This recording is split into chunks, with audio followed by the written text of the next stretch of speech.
کہ ہاں علماء کے جو بڑے سربراہ ہیں ماشاءاللہ ہمارے حیاتاللہ بھائی مبارک پور کے تھے وہ، تو پھر ان سے بھی جا کر ہم لوگ ملے، وہاں کے صدر ہیں علماء کے، نظام کو دیکھتے ہیں، یہاں سے بھی فراغت حاصل کی انہوں نے، پھر مدینہ منورہ سے کی ہے، کام سے مانوس بھی ہے، کام کو سمجھتے ہیں، تائید بھی کرتے ہیں الحمدللہ۔ ایسے دور دراز جگہ میں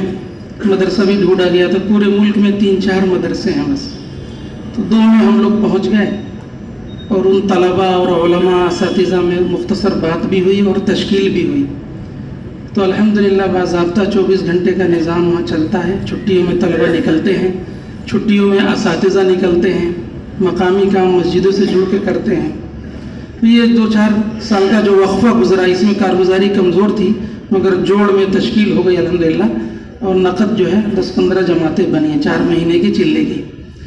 ہمارے 2 ساتھی مشورے سے وہی روک دیے گئے، ہمیں حکم دیا گیا کہ ان سارے ذمہ داروں کو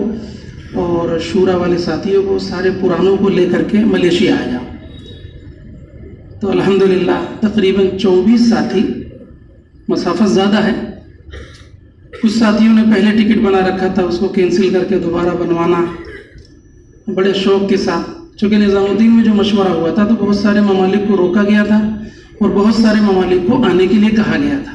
ان آنے والوں میں بھی حد بندی کی گئی تھی کہ اتنے ہی آ سکتے ہیں۔ الحمدللہ پھر ملیشیا ہم لوگ آ گئے۔ ملیشیا کا نظام ایسا تھا کہ شروع میں یہ اپنا Indonesia, Malaysia, Thailand, Burma, Brunei, Australia, Asia کے ملک تقریباً 19 ملک کو پہلے بلایا گیا تھا، چونکہ ان کا سارا نظام ان کے مرکز میں چلتا ہے، تو انہوں نے مشورہ کیا تھا، باضابطہ نظام الدین آئے تھے 4 ذمہ دار، حضرت کے سامنے بیٹھ کر مشورہ ہوا کہ باہر میدان میں نہ کر کے مرکز میں کرنا ہے اور اس کو اس انداز سے کرنا ہے۔ تو 19 ملک شروع میں جو آئے ان کا عمومی جوڑ ہوا، مگر اہتمام سے کارگزاری ہوئی۔ بات اصل یہ سمجھنا ہے کہ جوڑ یا ملکوں کو آنا یہ اصل نہیں ہے، اصل تو یہ ہمیں دیکھنا ہے کہ جو نظام الدین چاہتا ہے ان ملکوں کے مراکز یا ان ملکوں کے ممبر سے کیا وہ بات چلائی جا رہی نہیں چلائی جا رہی، کیا سطح ہے، نظام الدین سے کس قدر ان کے جو ہے قربت ہے، یا اور آگے بڑھ کر کے یہ اطاعت ہے، اس سے آگے بڑھ کر اجتماعیت ہے۔ اصل بات یہ ہے،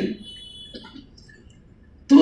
یہ جو 4 سال کا وقفہ گزرا نا نظام الدین سے، وہاں کم جا سکے لوگ، وہاں والے کم آ سکے، ان وقفے میں کام کی سطح بڑھ گئی،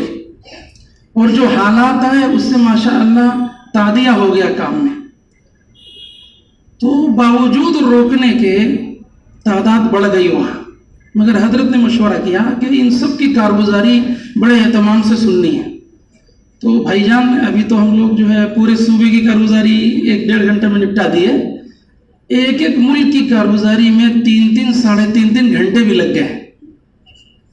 چونکہ اپنا تو نظام ہے، ہر فرد مسجد سے جو اپنے ٹھیے سے جڑا ہوا ہے، ٹھیے والا ضلع سے جڑا ہوا ہے، ضلع والا بڑے حلقے سے جڑا ہے، بڑا حلقہ صوبے سے جڑ گیا، صوبہ ملک سے۔ اب ایسے ملک سب کے سب وہاں عام ملیشیا میں، تو شروع میں 19 آ گئے، 3 دن کے وقفے کے بعد 90 آ گئے، تو قریب 109 ہو گئے نا۔ تو 109 ملک کے افراد سے مطلب تو بعد میں ہے، اصل تو کیفیت کا ہے، اتنا اندر سے طلب، جذبات، 100 سالہ تبلیغ کی تاریخ میں شاید ایسا کارگزاری یا مشورہ یا جذبات یا اتنا بڑا اجتماع اس قسم کا ایسا کبھی نہیں ہوا ہوگا۔ پھر ان کے اندر اطاعت، عقیدت، عظمت، سارے امور اور مسائل اور تقاضے بھی لے کر آئے تھے۔ شروع میں عمومی اجتماع کر کے، عمومی اجتماع میں بھی ان حضرات کی سب کی کارگزاریاں ہوں۔ اچھا آپ جانتے ہیں کارگزاری میں اگر نظام الدین کا عملہ بیٹھا ہے تو سرسری نہیں ہو جاتی ہے، ہر پوائنٹ پر، ہر جز پر مذاکرے ہوتے ہیں، پھر حضرت جو ہے جواب دیتے ہیں اس کا۔ مثال کے طور پر ایک ملک والوں نے کہا کہ ہمارے یہاں بیویاں زیادہ ہوتی ہیں، ہماری 4 ہیں، تو یوں نہیں کہ اس کو یوں گزار دیا، حضرت نے فوراً فرمایا کہ بھائی تم اپنی خواہش اور اپنی حاجت اور شہوت پوری کرنے کے لیے تم نے اگر اتنی قربانی دی ہے تو سال بھر میں 4 چلے لگاؤ، 4 بیوی کو لے جاؤ الگ الگ۔